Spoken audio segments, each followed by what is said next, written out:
Алмағайып жылдары Алтайдың арғы бетіне ауа көшіп, тек 60-шы жылдары ғана ата жұртына оралған Бағашар ақсақал, есімді білгелі көргенім жүйрік ат, қыран бүркіт, құмай тазы дейді.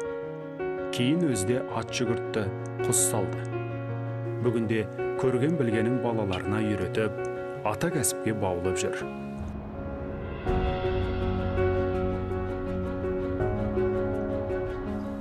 Әкесі 6 ағайынды екен. Солардың кенжесі сер адам болыпты. Тіпті Қытайдан Қазақстанға көшкенде бүркітін тастамай өзімен бірге ала келгенін көзін көрген ағайын әлі күнге дейін жырғып айтады. Сол әкесі өзінде бала болмағандықтан бала Бағашарды бауырына тартып, қайда барса да қасынан тастамай ертіп жүрген екен. Құсбегіліктің әліппесін 6-7 жасымнан бастап сол кісіден үйрене бастадым дейді. Соғысының жем беріп жатқанын, ана неменеге сап жүргенін бәрін көргем ғой, содан үйреніп қалдым ғой қысқасы. Бәрін сол көргендіктен. Үйреткенде, енді ана бәйгі аттарын жүгіртіп, бәйгіден ат келтірді, оған мінгізіп те көрді. Атқа да мінгізіп көрді, тастамайтығын ғой мені. Тойға барса да ертіп алатын, бір атқа мінгізіп, әнерге барса да айт намаз, құрман айт намаздарында қалдырмайды кішкентай кезімде. Мені сөйтіп жүргеннен кейін соғысының кәсібі маған қонып қалды қысқасы. Әкеге тартып туады деген рас екен. Әкеден үйренген тағы бір қастерлі өнер өрімшілік. Үлкендерге қолғабыс ете жүріп, көрген баққаның көңіліне түйе білген қағылез бала кейін өзі де қол өнерге жақын болды. Күнделікті тұрмыста, аңшылық, атбегілік кәсіпте керекті заттарды өзі жасап алатын деңгейге жетті. Енді әкемнің ағасы Жұмабай деген бір әкеміз болған, бір әйел алып әйел өліп қап, бойдағы өткен өмірде. Оғысы 2-3 терін илеп, бүтін өрімдер, ауылдың бәр соғысқа айылтырман жасататығын. Сол үйдәл кейін оқуға барып, мектепке оқыдым деп отырмын ғой 11 жасымда. Сол әкем үйінде 2 жыл жатып оқығам. Сонда маған тер илетіп, талқы басқызып, сөйтіп қоятын ғой. Содан ана кәсіп маған қалып қалды. Екі әкем кәсіп ғой қысқасы. Өрімшілігі, жаңағы аугерлігі, саятшылығы мықты. Ат баптайды, бәйгеден ат келтірді талай рет. Тағы да мына құс сап, одан да бәйге алып жүр. Бұл бұрынғы ата бабаларымыздың кәсібі ғой енді. Әкелеріміз саған екен бұл. Сол жалғасып келатқан дүние, менде де бар қанда. Мынау еліктің сирағына саптаған қырғыз өрме қамшы. Мынаның бәрі көз бұлғары дейді мына. Жылқын терісін жасалған бұлғары. Бұның өзі 13 таспа деуге болады, ішінде өзегіменен. Мінекі өріп, өз қолымызбен өріп жасап, өзіміз илеген дүние. Бұны бұрын қазақтар сәнге ұзатқан қыздарға айыл-тұрман бүтін жасауын жасап беретін ғой, қазіргідей. Үйге шейін бұдың қазақта солында қыздар ұстататығын. Енді мынауда 12 таспа, 13 таспа, бұда қырғыз өрме қамшы, бұны қазақтың тобылғы сапты деген тобылғыдай деп кем мақалы бар ғой, ағаш деген сапалысы тобылғы ғой. Қып-қызыл тобылғыдай деп. Сол тобылғыға саптаған қамшы мынауда сол өзім қолыммен жасап, кейінгі ұрпақтарға естелік болсын деп жасап қойғанбыз 4 қамшы бар. Қарияның өзі жасағандарынан бөлек, көзінің қарашығындай сақтап жүрген дүниелері де баршылық. Әкеден қалған құнды мұралар. Қымыз құятын торсық, ат әбзелдері, күміс белбеу. Барлығын балаларыма аманаттаймын дейді. Ал мына жүген ноқта, құйысқан өмілдірікті өзі жасаған. Иленген қайыстан түйіп жасаған түйме жүгенді күнделікті шаруаға арналғандықтан көп әшекелемеген. Оған қарағанда өрме жүген әдемірек әрі мықты болады. Әдетте өрме жүгенді 8-12 таспа өріммен өреді. Бұл өрім түрін ноқыра деп атайды. Мынау да сол ноқыра жүген өзім өндірген. Мінекі жүген деп те жүрміз, анда-санда той томалақтарда. Енді мұның мына өзгешелгақ мінекі 1,5 құлаш келеді. Бұғының мойнағынан жасаған чылбыры бар мінекі. Қалың бір келкі міне. Мына қоңырау қаршығаныкі, қаршығаға әлгіндей. Құстарға сағанда қаршыға қоян, анау мына бұтаға кіріп кетеді. Қаршыға қоса кіріп кетеді де жоғалып табылмайды. Сонда осы қоңырау құйрығының үстін 4 тал құйрығын тіркеп, жібек жіппен тағып қояды қаршыға. Сонда осы менен табады мынаны.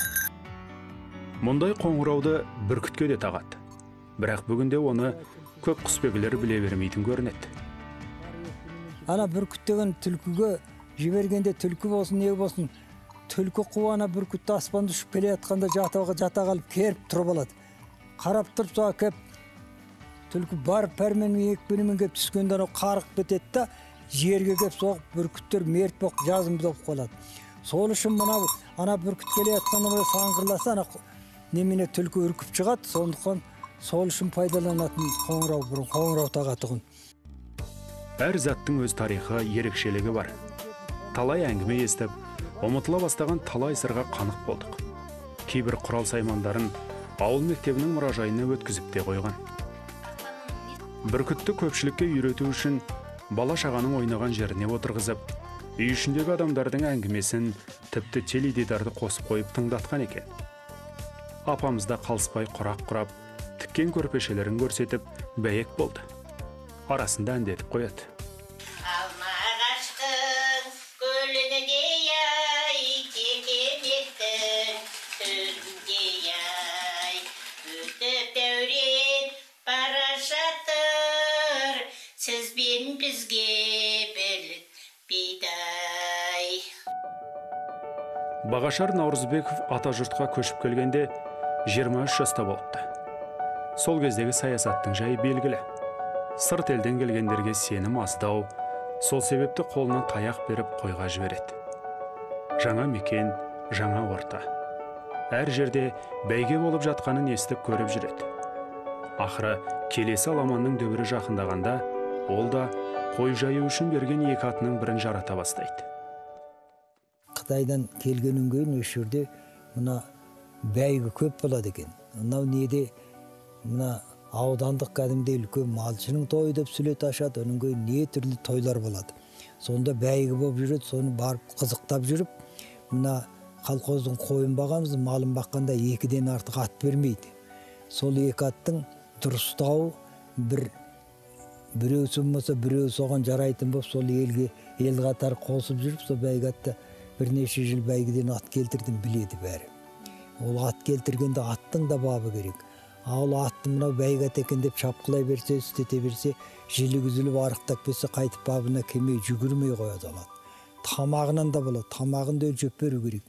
Терінен де болады, терін алады аттың жауылап тұрып. Сол терін аш терідей, жеңіл терідей, сол терілерін бабыменен алса, сонда ғана ат жүгіреді. Аты бәйгеден келіп, ауыл аймаққа таныла бастайды. Кейін құсбегілік кәсібінде қайтадан қолға алады. Ұядан қолбалады алды, түз бүркітінде ұстады. Бірақ әр бүркітті 7-8 жылдан артық пайдаланбапты. Қыран қашанда көкті аңсайды. Қартайып өлгенше пайдаланып қор қылма. Уақыты келгенде еркіне жібер деген әке өсиеті бар. Сондықтан қанша қимаса да бүркітін бостандыққа жібереді. Обал, сауап деген дүниені естен шығармау керек дейді қария. Сол бүркіттердің ішінде біреуі ерекше есімде қалыпты дейді құсбегінің баласы. Бір бүркіт пайда болды бізге, енді көп бүркіт ұстадық. Өзі түзден алды шал, әкем. Сон жаңаға бұл бүркіт күніне 2-ден алады түлкіні. Енді одан артық керек не? Ол бір азарт. Сол қызығына беріліп кетіп, сол бүркітті бір күні бір қия беттен бір түлкіге жіберіп едік. Түлкі тұрды, тастың қасына барды да керіле қалды, жаңа бүркіт кеп түсіп. Енді ұстайым дегенде түлкі ыршып кетті да, бүркіт тасқа соғып, почти өліп қалды. Біз өліп қалды екен дедік. Бүркіт құлап түсіп кетті сайға. Барсақ картөбе біраздан кейін есін жиып талқапты. Ана ер тұмсық түп-түзу болып қалды, сынып қалған. Бір саусақ сынған. Саусақты таңдық, 20 күн болды.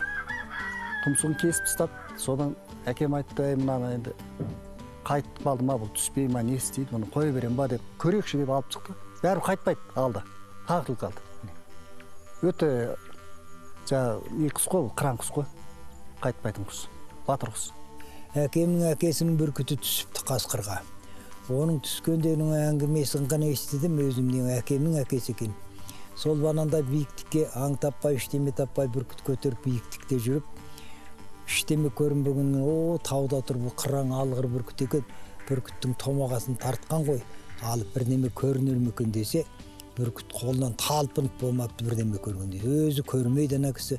Соң қоя берсе, жазық тақыр ғана таудан түсіп кетті. Bir бұтаның ішіне барып, бүркіттің түскенін көріп те белгілеп қойып бұл барады. Әкеміздің әкесінің әңгімесі енді ол. Сонын әлгінің артынан барса, бір қасқырды ұстап та бүркіт сол.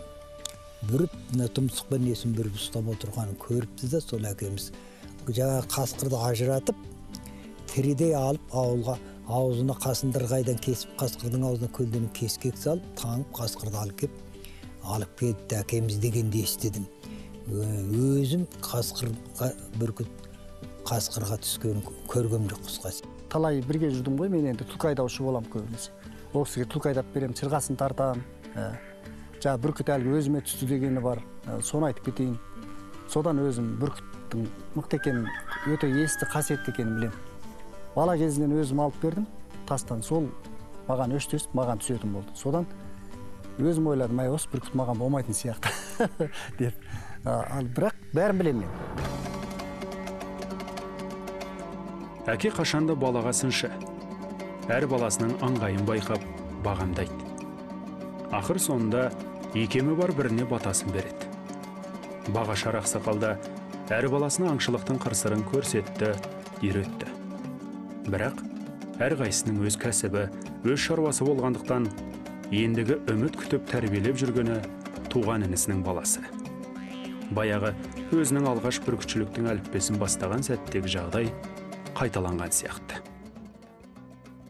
Бұл бала менің өзім балам, енемнің баласы. Бұл баланы мен осы мінекей бүркітпен айланысқалы 40 жылдай болды. Енді міне 85 жасқа келді, Құдай шүкір. Мына бүркіт көтеруге жағдай келіңкіремей бір жатыр. Бір, оның үстіне мына атаның кәсібі балаға мұра болып қалсын деп, осы балам тәрбиелегелі 5-6 жыл болды. Мына балам үйреніп, мінекей бұл бүркітші болды. Енді осыдан аналар үйренеді, өзіңіз білесіз. Осы құсбегілікті атадан осы кішкентайымыздан бастады, осы 5-ші класстан бастап. Одан кейін оқуға кеттік, анда кеттік. Содан кейін осы биыл мен 2-ші жыл болады, осы толық айналып жатқанымызға құсбегілікпен. Бұның енді қызығы таусылмайды ғой құсбегіліктің. Бұл қыстың аты Ақтілек, ұстағанымызға 2 жыл болды. Ұядан ұшып шығып, содан қайтып ұшамай қалған жерден тауып алып, бақтық. Жақсы құс, күй таңдамайды, өте күйшіл құс емес, мінезде жайлы, аңға да түсуі, ұшуы, соның жақсы. Аяқ бауында жөндеп өзінің лайығымен тағу керек. Томаған адамна пиялайда барлық сайманы сай болу керек.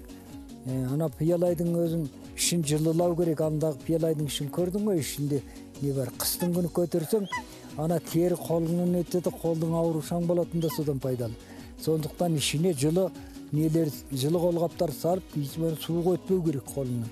Бұның ана тұяқ өтпеу керек анадан.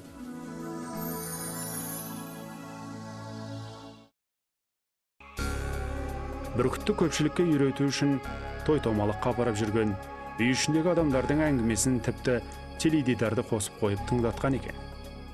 Бұның да көмегі тиіпті. Соның бірі қай бір жылы Сөгетіде өткен үлкен жарыста болған оқиға. Құсбегілер сайысына 60-тан астам бүркітші қатысып, бірнеше сайысты бір күнде өткізеді. Жарыс соңында барлық сыннан тек 2 бүркіт қана сүрінбей өтеді. Қазылар кімге бірінші орын беру керек деген кезде біраз ақылдасып, ақыры топ адамның арасынан иесін бірден тапқан құс жеңімпаз болады деп шешім шығарады. 200 қаралы адамның ішінен иесін танып, қолына қону әрине оңай іс емес. Дегенмен барлығы сол уәжге тоқтайды. Бірінші рет тағы солардікін жіберді, шақыртуға. Қуаныш деген бала бар, әзір легір болып кетті ол. Соның бүркітін жіберіп еді, бүркіт келді да, жаңа топтың басынан лерге айланып келді, қайтайланып тасқа шығып түспей қойды. Оның көйін алы екінші кезек маған келді. Соның көйін менің даусымды бірден ана даусыменен адамды таныту керек деген сол менен. Соның аты Қарагөз болған, Қарагөз деп 1-2 рет шақырып ем, жаны ұлып етіп ұшты. Сол ұшып келді де жолда бір тігіп қойған байрақ бар болатын, соны соғып едік, байрақ құлап ала жерге түсті. Қызық ел күл қап.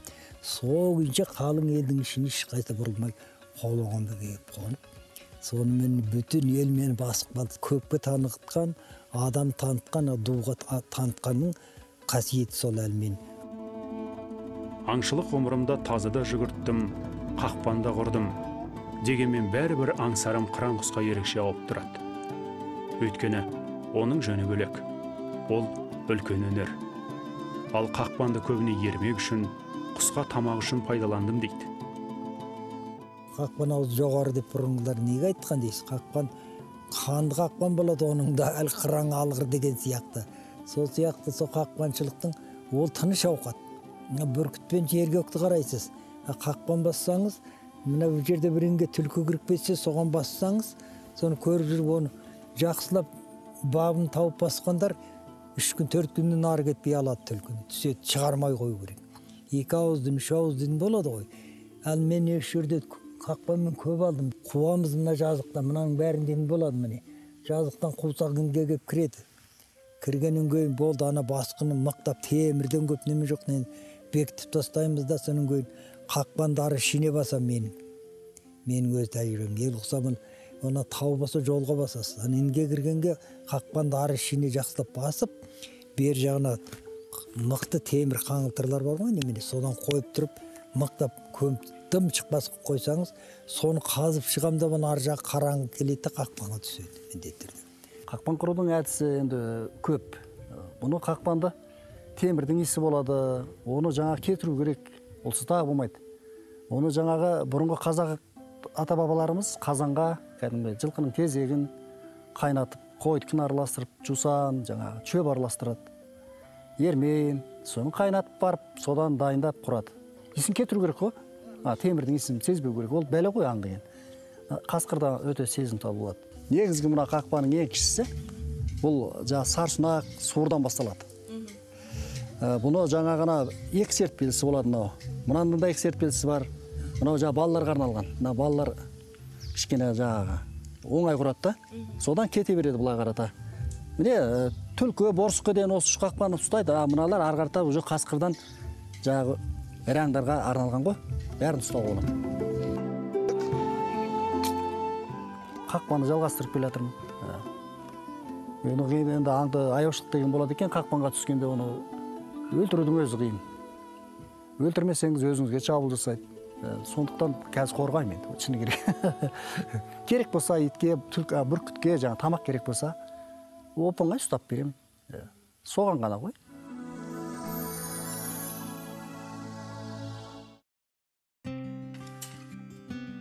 Қаңызға ерту. Жақсы.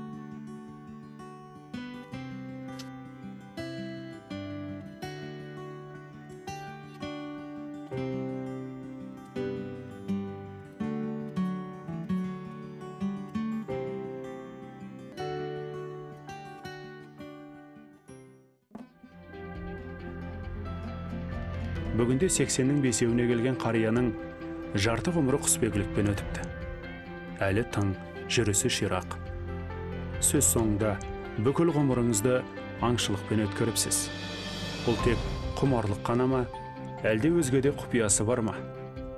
Сізге не берді деп сұрадық. Бұл аңшылықтың көп пайдасы бар. Қазаққа мен білсем, мен өз басымда айтайын, өз басымнан өткен. Бұл бірден денсаулыққа жақсы. Түрлі аңдарда ол неге таза ауада жүресіз. Денсаулыққа адам сергек болады, кішкене миға да жақсы болады. Аңшылықтың қасиеті сол. Дүнияй кетеріңдай білгізбейді, жігіттер қайғы қасірет күлкі іздейді. Жігіттің алған жарай жақсы болса, қайғы мен қасіретіңдай білгізбейді.